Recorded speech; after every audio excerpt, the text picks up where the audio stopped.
Hi, everyone. Welcome to the 80th episode of the Zicast. As always, I'm your host, Ryan Ziax, and today I'm joined by Public Relations Pro, Erin Russell. Hello, hello. Yeah, I'd like to shout out episode 31 guest Liam Chen for technical directing once again. So, Erin, you know about the Zicast. You technical directed episode 42 with Erin Christensen. We had a good Erin episode, yes we did. Yeah, we had the Erin squared. Yes. And now we're here. And as you can see, I have what you coined as the gender reveal fit on. I wore this just for you for this episode. I'm honored. Yes, that's a good one. As people know, with the pink and the blue. So we know about this fit, but Erin, I'd like to know more about you. So how about you tell us a bit about yourself? That was a great transition. Okay, let's see. I'm Erin. I am a junior, technically, in the 3+1 program. I always don't know how to say that. Like, people are always like, oh, you're graduating, but you've only been there for 3 years? And I'm like, hold on. So I'll be graduating in May with my degree in public relations. I say that I went into public relations because I like to talk, which I'm sure you will get after this episode. But I am now doing my master's in interactive media and communications because I want to work in like the nonprofit field, kind of like, not necessarily like the stereotypical PR, like press releases, media, stuff like that, but more like brand management, kind of like the material that brands use to like promote themselves, kind of thing.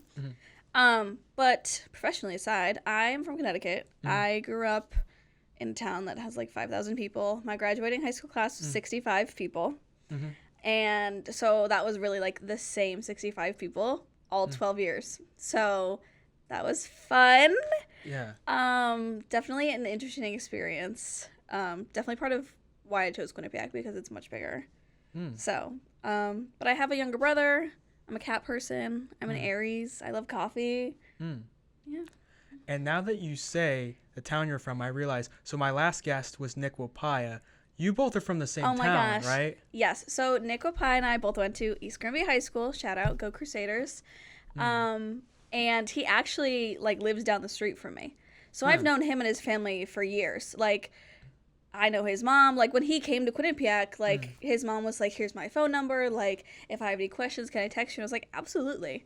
So, yes, I've known Nick Wapaya for a long time. Yeah. So I bet he's been a character for a long time. Yes, he has. I'm sure you could hear him from down the street during his various voices and shenanigans. Yes. And you bring up kind of studying PR and what you want to do in that. And you kind of explain that you got into it to talk. So I'm excited for you to talk more about that and kind of tell us kind of what led you into studying PR and what you seek to accomplish in it. Oh boy, loaded question. Okay. You'd think after 3 years I would know like a solid answer to that. I went through a lot of different like potential career paths. Like, my mom's a teacher, so that was always there for me. I wanted to be an English teacher at one point because I call myself a grammar nerd. Like, at some point I wanted to do like pharmacy and be a pharmaceutical sales rep. I don't know why. I'm not a science person. But I think I landed on PR because I've always loved like public speaking and like genuinely talking to new people, which sounds kind of like not cliche, but like just like, oh, you like talking to people and whatever. But it's truly like I've always liked meeting new people. And that's kind of PR, is you have to like go outside of your comfort zone, and like your job is to talk to people about your organization. So you really have to be okay just going up to a stranger and saying, hi, this is my story. Will you write about it? Or like, even in the case where like sometimes PR just like media training. Like, I am so confident in that I could be like, oh, talk about this, talk about this. So that's why I chose it, because there's a lot of different aspects of it. And I thought it could be broad enough to like translate into what I wanted to do. So, not like graphic design. Graphic design is not my passion. Or like film or media studies. Like, I felt like PR had a lot of different opportunities within itself, whether I wanted to go into the nonprofit field or, you know, stay in an agency. But I think going along with that, me like talking and like meeting new people, like something I've always advocated for is like using your voice to share other people's stories. And that's really what PR is. And that's kind of the angle that I want to take. Like, in my dream world, like, I would work for a nonprofit for like social justice or like advocating for a minority or marginalized group. Like, using my skills as a PR professional to amplify their voice is really like my goal in the long run. And you bring up wanting to be an English teacher and some alternate reality. Of course, I'm an English major, but it makes me think with PR because it's so PR is so based around the way you phrase things. I think it lends itself to English in terms of using the right words to portray yourself in the right way, and also maybe dance around a question if you're asked it. Do you kind of see that like an English overlap with kind of what you seek to do Oh, with absolutely. PR? Absolutely. So I guess I have an answer in my mind, but I'll talk first. A big part of PR is PR writing because it's not just like you're writing like a regular essay. You have to consider so many things like who you're writing to, why you're writing, the language you use, and also you're not the one writing it. The company is writing it. You know, so it takes a really like unique skill set almost, and that translates to everything. Whether you're writing for a blog, social media captions, press releases, like you have to put yourself in the mindset of the organization and the audiences you're trying to reach. So definitely we use a lot of rhetoric. Like we talk about ethos, pathos, logos because in order to gain, because ultimately in PR, you want to change people's behavior. You want them to choose your product. You want them to donate to you. You want them to like, you want to convince them to do something. So a lot of what we do is rely on like people's attitudes and awareness of what we do. So we want them to know that we're credible. We want them to know, like, we want them to be able to connect with us on like a deeper level. So yes, there's so much like overlap with it because I love PR writing. Like that's what I want to do. Like I love writing blogs, love doing all that kind of stuff. And I think that really goes into English and like the things that I learned in like AP language and all those kinds of things. I was about to bring up AP style and the Oxford commas, and we talked about that the other day. Things I've learned way too much about over my entire life. And you kind of bring up nonprofits as well. I think it's a perfect time to start talking about that. And I know you worked for Women International. Do you mind telling us about what you did there and what that is? So so I had never heard of it before I worked there, but it's a international nonprofit that works in countries of war and conflict to help women and young girls stay like empowered and advocate for themselves.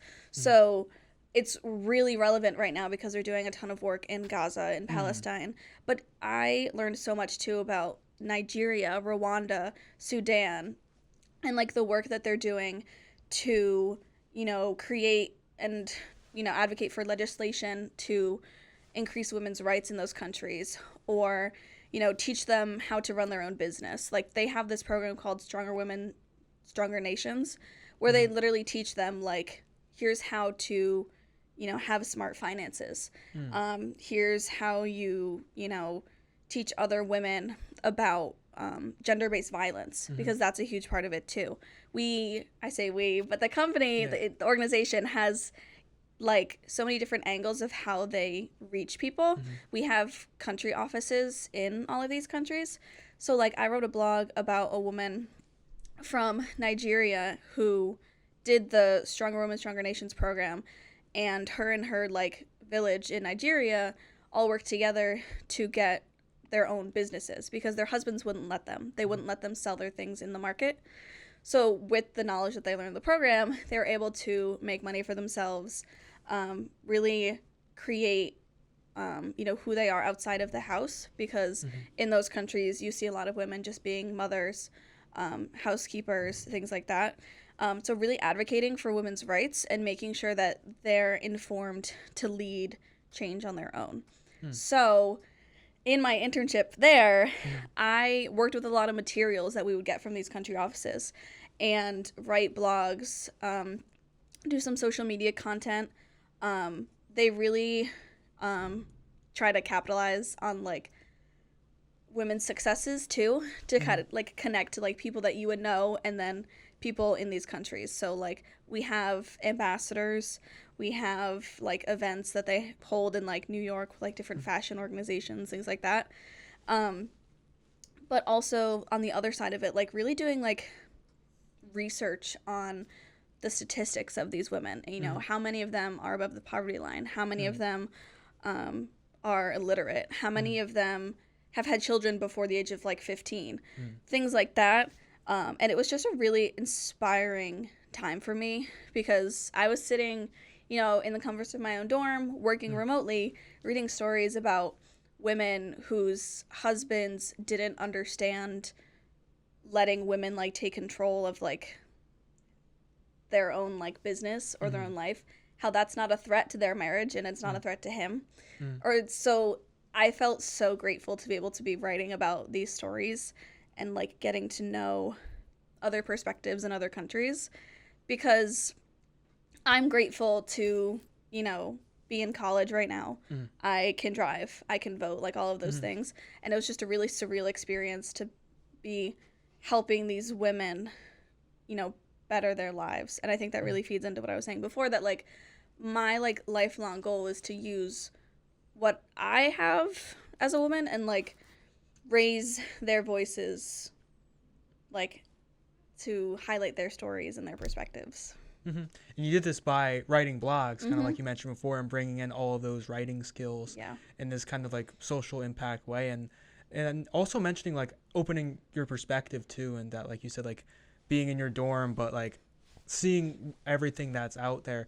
Like, any other stories you worked on with the nonprofit that really stand out to you? Well, I was there over the summer, and towards the end in August, we were gearing up for our campaign that focuses on young girls. So we were collecting stories from countries to use in this campaign, and there was this one girl, her name was Josephine. I forget what country she lives in. But it was a story about how she always wanted to, like, I think she wanted to, like, be a teacher or have some sort of, like, profession that women in that area were not, like, really supposed to have. Like, it was against the norm. And it was this story about how, like, she had to get married and have children because that's what they do in her country, and that's, like, the culture. And now she's getting help from Women for Men International to kind of, like, go back and learn the skills to like achieve the career that she wants, without being held back by the fact that at a young age she was forced to do something she didn't want to do. So it also just really serves as like an uplifting platform for people to kind of speak their truth and to uplift women in this way. And I know you also did work for the Special Olympics too, with, was it PRESA? Is that how it's pronounced? Yeah, so it's a long name. It's Public Relations Student Society of America. So our acronym is PRSSA. Whenever I go to admitted students events, it's really funny because I'm like, oh, we're blah, blah, blah, blah, blah, blah, blah, blah, going on and on and on. Maybe I need reading glasses. I was looking at my topic sheet and I thought there was an E there. No, you're good. But no, please continue. You're good. So I guess I'll start. Since I'm a public relations major, PRSSA has been a big part of my time here. I was just a general member my freshman year. I was president last year, and this year I'm our Quinnipiac director, which Quinnipiac is the name of our like student-run firm. It's a requirement for all chapters to have a student-run firm. So we work with clients in a way to kind of like help our community and gain some experience. So one of them is the Special Olympics Connecticut. So I connected with the Director of Communications, Debbie Hone, last year, and we did some like social media toolkits and things like that for them. But this year I kind of took on like a different role, and now I'm one of their volunteer photographers. So going to their unified sports teams events, going to their, they call them polar plunges, to raise awareness for people with disabilities and things like that. I've really enjoyed my time being like a volunteer. Which is something I haven't been able to do in college because, you know, limited to on campus. But I've really enjoyed that, getting to meet these people with totally different lives from me, and really talk to them and, like, hear their stories and see all of these communities coming together to support them and things like that. And, like, I always leave those events with a smile on my face. Like, looking back at those photos, and it goes along with that, I'm so grateful that I'm, like, here with my laptop at college. Like, I'm able to do all these things, and I have the privilege to do all these things. So any way that I can help them and their mission is a success for me. Yeah, so another like kind of social impact way to kind of broaden your perspective. And is there any specific moments like that that really stand out, or specific stories? Gosh. So I went to one of their polar plunges, which is exactly what it sounds like. Yeah. In the winter, a group of people like take turns plunging into cold water. So I forget where, I think it was in Middletown, but I went to photograph one of their events, and I remember standing on the beach because it was like a lake. Yeah. And this one older lady with a disability, I'm not sure what she had or, her story, but everyone cheered her on. Like, she was probably in her 80s at least, and she had on her flippers and her like goggles, and everyone was cheering as she went into the water. And like, that was such a big moment for me, because it was like, she is so much older than I am, so I'm sure she has this like, she's experienced this life that I have no idea about, and we're all here like cheering her on, and that was really a great moment to like witness the community around it. And that's why I'm still a part of a Special Olympics Connecticut, even though I won't be in PRSSA next year, because it's just a really great reminder of how lucky I am and get to meet all these new people and learn all these new things. Yeah, it's rare to see people come together for something. And so she plunged, so she jumped into the water. It was really funny. She was in her flippers, and she was older, so she already had a hard time walking, but she was walking on the sand in her flippers. So then people went and like helped her into the water, and she like fully got in the water. Like it was a beach, so obviously like, it's not like you're jumping into a pool, but like she like actually like, I think like went underwater, and it was just so amazing. Like everyone like cheering for her when she came out, and she did it by herself. Like usually it was like groups, like I think one of the police departments did one, and the canine dogs went in. It was really cute. Yeah. But it was just such a lovely moment of like, we're all cheering for this woman, and it was just so amazing. And very inspiring. And it's funny to go from these topics to Quinnipiac tonight, but we know each other because we were involved with the Sketch Comedy Club here at Quinnipiac Tonight. So you mind telling us about your experience there and kind of what that's all meant to you? Yeah. So my freshman year, I lived with Shayna Barrett, who is the current executive producer right now. And she got involved with it first semester freshman year as a crew member. And she kept telling me, like, Erin, you need to audition. Like, you're really funny. You love to be on stage. Like, you should really do it. So I auditioned, got on cast. So the spring semester of my freshman year, that's where I met a ton of my friends now. And really just had a great time learning about the organization. I got more involved with Q30 as a whole then, too. And that's when I really started to be on hashtag. At my first time on air on hashtag was, I believe, February of that year. And then after that, I really wanted to, like, be a part of Quinnipiac Tonight, like, and more than just an actor, you know? I loved it, but I was like, I feel like I could be doing more. So that's when I became the social media manager under Kate and Erin, and I loved it. Like, I was like, this is a perfect opportunity to work on my social media skills. Social media is such a big part of PR now, that I was like, this is perfect. And I got to take photos at every show and, you know, make graphics and really get to know Canva a lot. But I loved doing that because literally I would take photos at the show, go home to my dorm, and like look at the photos of us, and I'd be like, this is like family. Like literally I'd be in my dorm like tearing up over our Halloween photo because I was like, we are just like so like tight knit, like we just have such bonds. And that's why I've stayed with the group, because I'm like, I feel like that's what's different than any of the other Q30 shows. Like, we are like, we're a family. It's like a Quinnipiac Tonight family. And that's why I'm on cast this semester again, too. And it's just been a really fun time for me to kind of, like, explore some things professionally, but then also just, like, enjoy, you know, acting with people and saying some jokes that my parents probably shouldn't hear. And that's a really great point about Quinnipiac Tonight is, of course, like all the other Q30 shows, which are Q30's the television station here on campus, they're like broadcast news shows. And then we have Quinnipiac Tonight, which is all the funny, goofy, extroverted kids. And like we have this like really great ragtag group of people. And you bringing up hashtag reminds me of my earliest memory of you, which was when I made a package and I had a picture there of it where I was giving up 2 thumbs up in a movie theater that my mom took of me, and you walked by it and said, "Slay." That is my earliest memory, or at least the one I can conjure right now. That's very funny. I don't know if you remember that. Definitely sounds like me. Yeah. Definitely. And I was wondering if you have with Quinnipiac tonight any specific, like you brought up the Halloween photo, any specific memories that are like core memories of your experience there. I think, I have ones from each year. Like, my freshman year, Alex Bean was an associate producer. And that was when him and I, like, first started becoming really close friends. And I remember, like, signing up for his shoots and just having the time of my life. Like, we filmed something called Ted's Deossified. Yes. Which was based off of Ned's Declassified, which I've actually never seen. I was not a Nickelodeon kid, if that's on Nickelodeon. It was, yes. But I remember Jeff Fish's "I just love lunch" joke. And, like, that's just ingrained in my memory because, like, I got to see his, like, execution of that. And, like, it was just such a fun filming time. Like, I remember at the end, we all, like, hug each other in, like, this moment of, like, oh, we forgive you, Jeff, for messing something up. And then we just, like, collapse on the floor.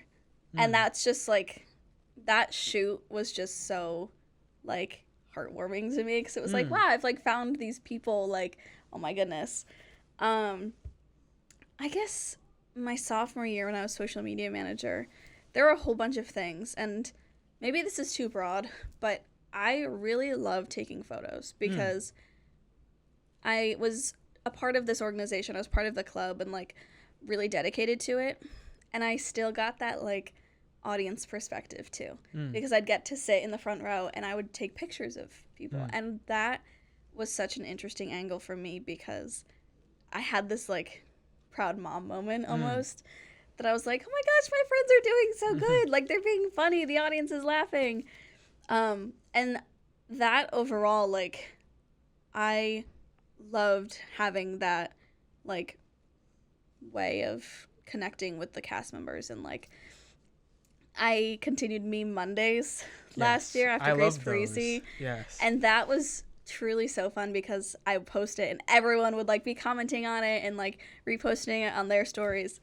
So it was just, like, the bond that I was able to make with everyone through social media and taking photos of everyone that I don't think I would have gotten if I hadn't done that year. So I think that, you know, as a whole was really memorable. And then this year, I don't know, this year's been different in, like, a good way because I have definitely taken the more, like, older cast member role. Yeah. Like, I'm a veteran at this point. Auntie. Yeah. I'm not Unc, I'm Auntie. Yes. So that's been really interesting because I feel like I can be more of, like, a mentor to the younger cast members. And I feel like I've gotten to, like, really know some of the freshmen, like Jacob Galui. Future EP, like, so proud of him. Like, he's really been, like, it's funny how we've, like, welcomed each other into the club almost, and that's been a really great experience having this, you know, I can teach you some things, you know, spirit. So interesting, yeah, because you're back to your roots as a cast member, and I always love those Meme Mondays, which are, of course, like, you'd make, like, little memes about the show, and you'd plug the Zicast in them, and I would get all giddy and then share it on my story. I also love when you do the mic'd ups. Like, I remember Anthony Accardi was mic'd up, and we took a photo together, and you said, "Say cheese," and Anthony screamed, "I love men." Yeah. I was laughing at too. That was a moment. He said a lot of things in that video. I had, like, a good 30 minutes of footage, and it took me, like, a month to go through. It was, and trying to edit it down to, like, I think it was 4 minutes. He just said so much stuff. Like, I think at one point he was like, is that a chapstick in my pocket, or am I just excited to see you? And then he pulled it out, and it was chapstick, and I was like, I have to post this and use it as, like, professional things, but okay. So there's too much funny in that, because I know you did one for Michael Castillo as well, so both hosts of the It's Like That podcast. And on the flip side, I'd like to ask you, do you have any core memories from #that, which I don't know if we've explained yet, is an entertainment news show, so, like, e-news. So, like, do you have any core memories from there? Gosh, so many. let's see. Well, this is a funny story. Not for him, but the first time I was supposed to host hashtag that was with Michael Rada. And it would be our first time going on desk. I was super excited. And he actually passed out in class that day and had to go to the hospital. So I ended up doing it with Liz Ippolito. And that was really amazing because I had her, who I like really respected. She was an EP at the time. So doing that whole thing with her, and then I think I hosted again with her a different time. But going on with her, like, I really admire her. I called her the coolest person I know at one point, and she still is, honestly. Anytime I got to host with Liz was definitely a memorable one. But even, like, anytime I get to go on air, like, I know I mentioned in the beginning, like, I love talking. Like, I've always felt comfortable, like, on camera or, like, on a stage. I love public speaking.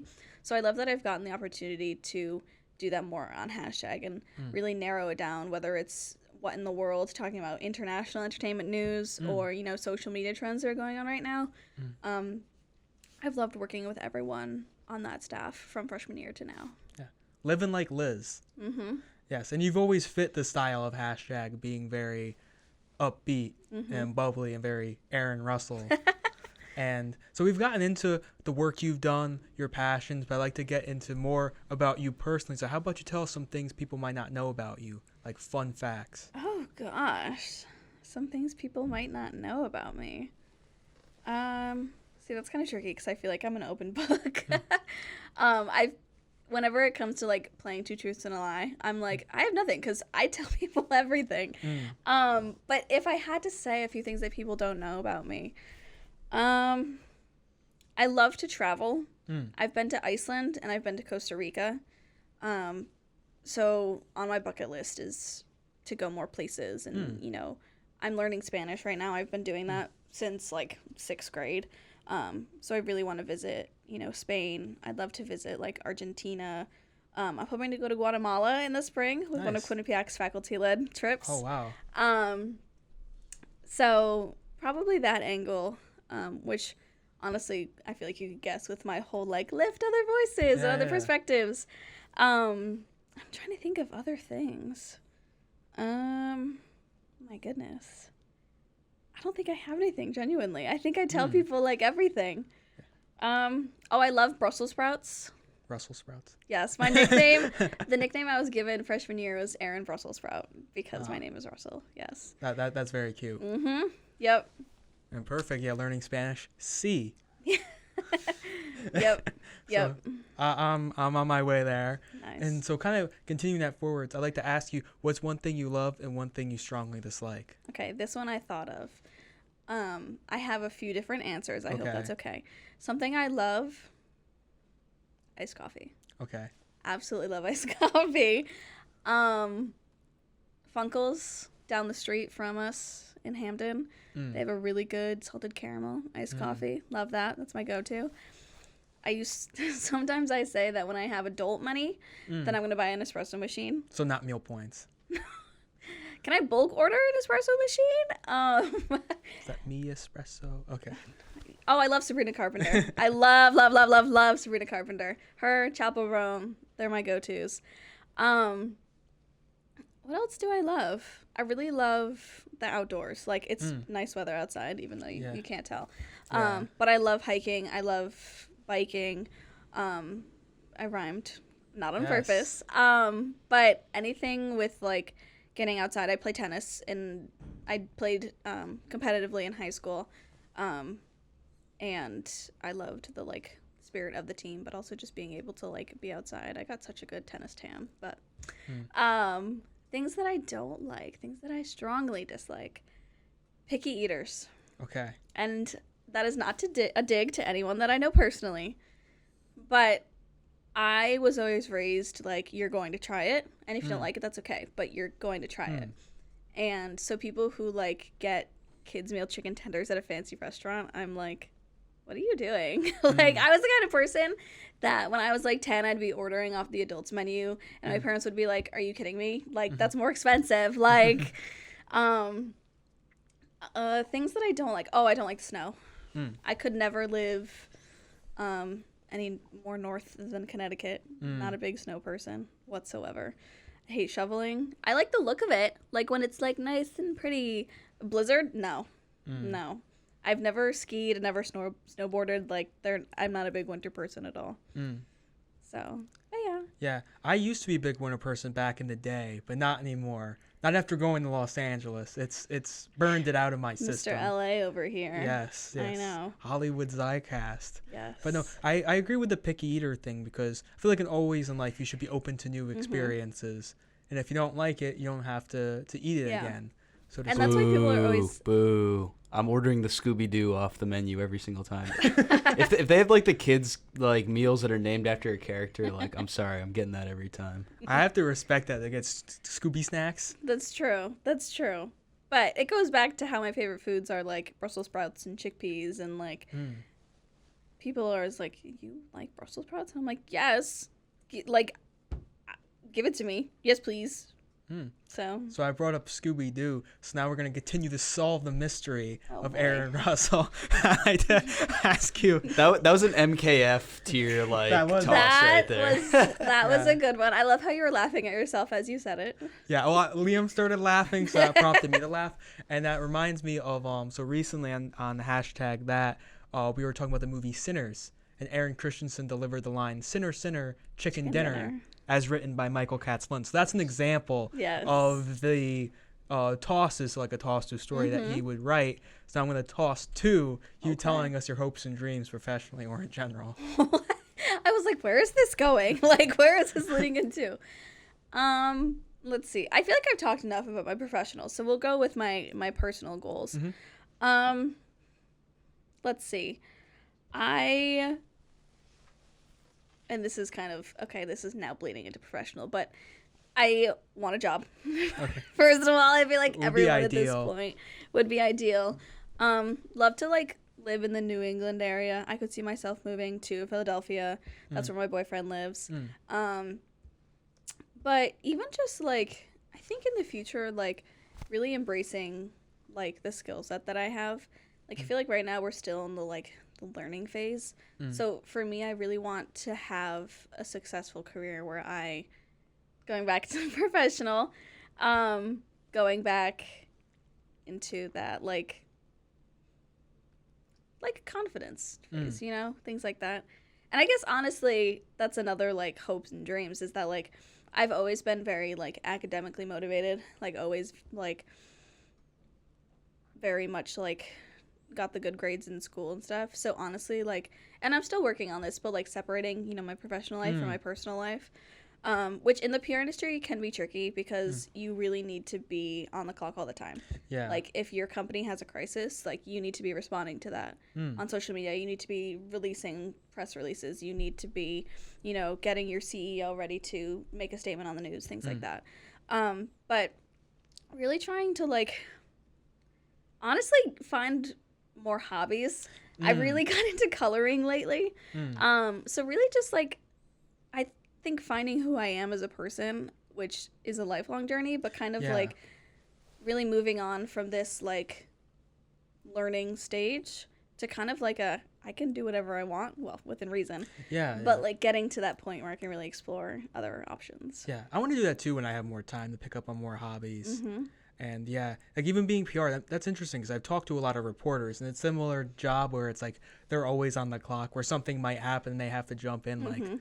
Like imagine it's like if you're like Kanye's PR team. I don't even think he has one at this point. No, they all quit. Yeah. They all quit. No, yeah, there's definitely, we talk about ethics a lot in public relations because of the tie-in with journalists, because as PR professionals, we want our story to get out, but we have to make sure that we're not like bribing journalists. We're not, you know, PR is all about storytelling, and one of the like ethical like codes is, this is really PR like, you know, terminology, but like not inhibiting the free flow of information. So there's definitely a crossover between PR and journalism, because if we're awake at all hours, they're awake at all hours. You know, if we are, you know, sending a story to them at 5 a.m., they're going to be writing that story, you know, around that time. So definitely, like, that's where PR and journalism kind of overlap. Also, I've noticed, and I actually learned this from my internship because I was looking at like media lists and stuff. There are a lot of journalists who go into PR. Like, it's a very like, and I was surprised to hear this, but it's a very interchangeable kind of career path that I could very easily go into journalism, and journalism could like easily go into PR. And a lot of like news anchors and things that I found do that because of their knowledge, like sharing news and, you know, crafting stories or producing things. They have that angle of storytelling that PR really needs. That's interesting because they both overlap. Like I mentioned with the reporters, that it's kind of similar things, and maybe PR would be more lucrative than journalism. Pays more. It pays more. Okay, get good to know. Yes. So that's very interesting. And now, Erin, I'd like to ask you the golden question. Okay. What's some of your favorite movies? Okay, I've memorized my Letterboxd top 4 at this point, and some might say it's basic. I think it's genius. Number 1, Knives Out. Okay. Masterpiece of a movie. I've seen it so many times. Unfortunately, I don't have the Chris Evans monologue at the end memorized anymore, but I did. And I just love Daniel Craig in that. I love his character, Benoit Blanc, his like southern twang accent, and just like the really unique characters that they create. Yeah. And you like this family that's so messed up, and you go through like all of these layers of the family and, you know, what happened to, you know, the grandpa who passed away. I won't give any spoilers, but it's just a fantastic movie that I'm so glad that they're doing more movies of. They did Glass Onion, which was it's okay. And I know they're coming out with a third one. My second favorite movie, my favorite rom-com of all time, I Will Die on This Hill, 10 Things I Hate About You. Heath Ledger, R.I.P., phenomenal in that movie. I love the, like, I think it was filmed in the 90s, so, like, the style of back then, and, like, even, like, the production design behind it, like, the high school that they go to looks like a castle. Like, the whole, like, everything is just, like, so, like, teenage romance, high school. Like, I love it. And I saw that one a while ago, and it's still in my top 4. It just really stands out to me. And then my last 2 are, like, recent additions. I really love the movie Spotlight. I am a journalism minor, too. And we had to watch that for one of my classes. And it's about the reporting from the Spotlight team. I forget when, but when they uncovered the priests in Boston that were sexually assaulting like children and people. And that really stood out to me, you know, as someone who's studying journalism and like the ethics behind it. It's so fantastic. Like, I think it won so many awards. Mark Ruffalo's in it. Rachel McAdams, I believe.